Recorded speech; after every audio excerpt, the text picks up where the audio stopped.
Rajamahendravaram Godavari road cum rail వంతెనపై ఘోర విషాదం జరిగింది.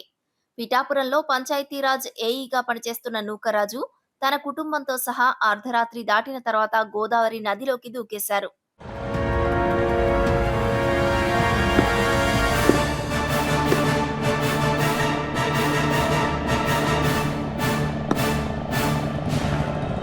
కాకినాడ నాగమల్లి తోట జంక్షన్ నివాసి అయిన ఏఈ నూకరాజు నిన్న తన కుటుంబంతో కలిసి కారులో రాజమహేంద్రవరం బయలుదేరారు.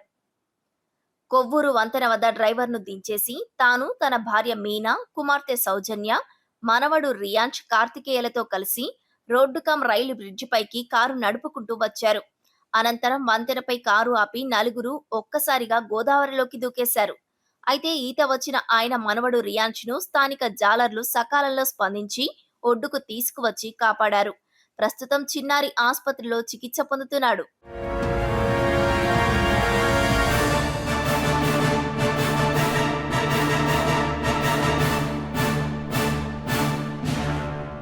నదిలోకి దూకి గల్లంతైన ఏఈ నూకరాజు, ఆయన భార్య మీనా, కుమార్తె సౌజన్యల కోసం పోలీసులు, అధికారులు నదిలో తీవ్రంగా గాలిస్తున్నారు.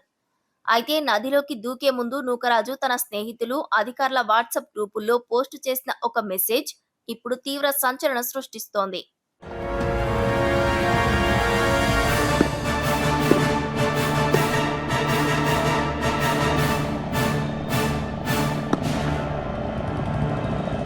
కాకినాడకి చెందిన షేక్ సాదిక్ ఖాన్ వేధింపుల కారణంగానే తమ కుటుంబం ఈ తీవ్ర నిర్ణయం తీసుకుందని నూకరాజు ఆ లేఖలో స్పష్టం చేశారు.